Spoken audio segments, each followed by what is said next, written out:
Hello everyone, it is Minute Plus Meditation here, and it is Wednesday, December the 3rd. It's the Feast of St. Francis Xavier. Still draws a lot of crowds.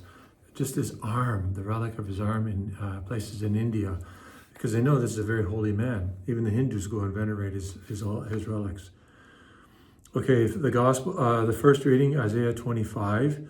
On this mountain the Lord of hosts will bring for all peoples a feast of rich food, a feast of well-aged wines, of rich food filled with marrow, of well-aged wines strained color.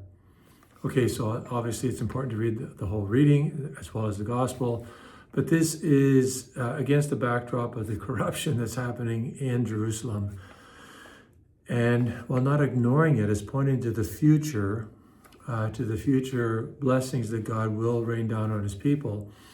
So it really is a kind of, God is holding out hope. But in the immediate, things are not going to go well.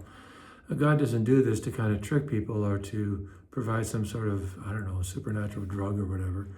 But he's giving them authentic hope. Like right now your situation is bad. You're going to bring down the consequences of your sins.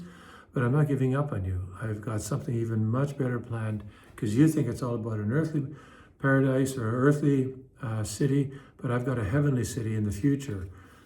And it's only the Messiah who will bring that about. So it is a reading that is filled with great hope, and that's important for us. We all need hope. To the Gospel, Matthew chapter 15.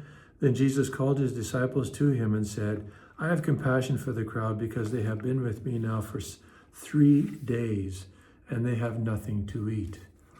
Well, Jesus still has compassion for the crowds because whether they've been with him or perhaps because they're longing they're lost. They're lost and they know the hunger within them because we all have a kind of a GPS for God written into our very being, our makeup. But many of us, we're wandering like lost sheep, basically. And Jesus has compassion on us. So he still communicates, his desire for us about who he is through the sacred scriptures. That's why you and I, as Catholics, should know the scriptures so we can share that good news with other people, the Gospels particularly. And he also gives himself to us in his body, blood, soul, and divinity in the Holy Eucharist.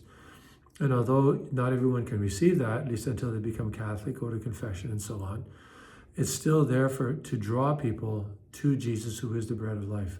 Only Jesus can satisfy the longing that we all have deep within our hearts. God bless you.